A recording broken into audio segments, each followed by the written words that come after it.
All right, quick video on hot tub maintenance.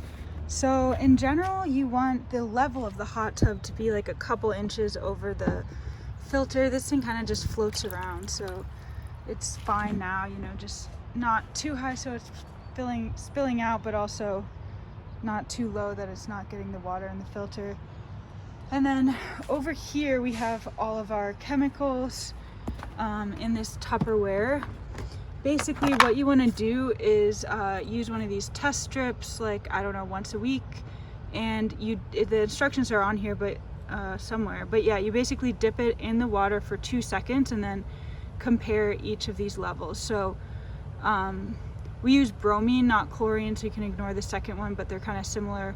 And basically you want the color, like this is not going to be an accurate color because it's old, but like you want to see that the color matches somewhere sort of on here for chlorine. So if there's not enough chlorine, this thing, I just took it out because our levels were kind of high. I just did like kind of a shock. But this thing should be generally in the tub floating around, and if the levels are high, you can take it and screw it in a little bit. Just like adjust that screw to screw it out if it's low, and in if it's high. And then these have brominating tabs that kind of like slowly release, and I think I have 3 of them in there at a time, and they will sort of like run out over time, so you'll want to replace those when they kind of dissolve and disappear. I'm gonna take it out for now because I'm letting the bromine dissipate a little bit.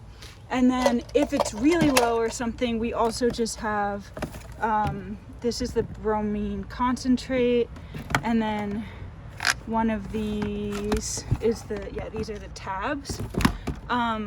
The other things on here, so there's alkalinity, which is, let me think for a second. This is the acidity. So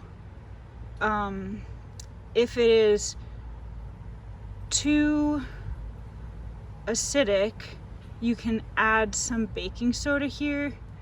And we just have like baking soda, and you can just put like a tablespoon in.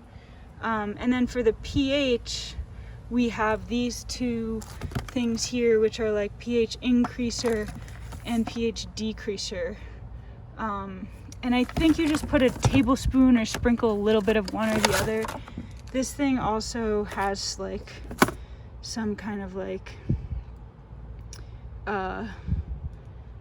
information on it, but yeah, you just basically sprinkle just small amounts. You can definitely overdo it, like I just did recently, where I was like, oh, the bromine's a little low, and then I put in too much. So definitely like do it slowly over time with like 1 tablespoon at a time.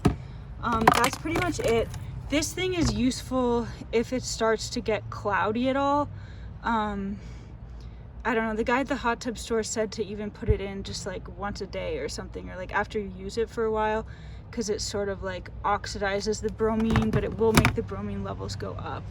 So I don't know, we're still definitely figuring this out.